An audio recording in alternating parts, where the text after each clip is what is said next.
Mes frères, peu d'entre vous devraient devenir enseignants, car vous savez que nous serons jugés plus sévèrement.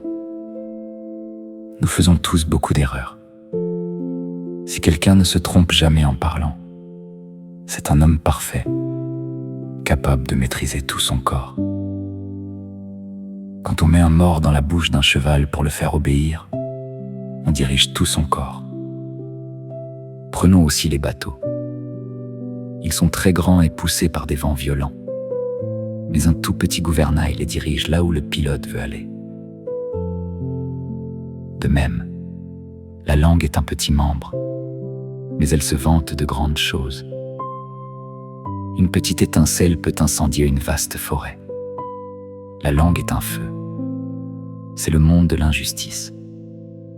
Placée parmi nos membres, elle souille tout le corps, enflamme le cours de notre vie. Et elle est elle-même enflammée par l'enfer.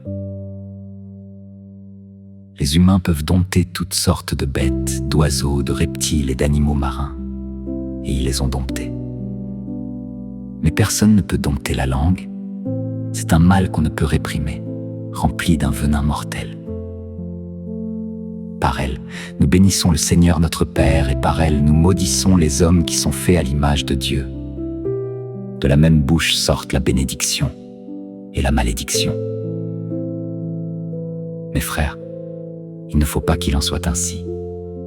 Une source fait-elle jaillir par la même ouverture de l'eau douce et de l'eau amère? Un figuier peut-il produire des olives ou une vigne des figues? De l'eau salée ne peut pas non plus produire de l'eau douce.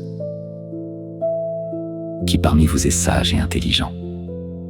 Qu'il montre ses œuvres par une bonne conduite avec la douceur de la sagesse.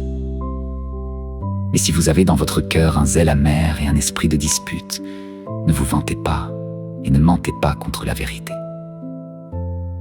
Cette sagesse ne vient pas d'en haut. Elle est terrestre, charnelle, diabolique. Car là où il y a un zèle amer et un esprit de dispute, il y a du désordre et toutes sortes de mauvaises actions.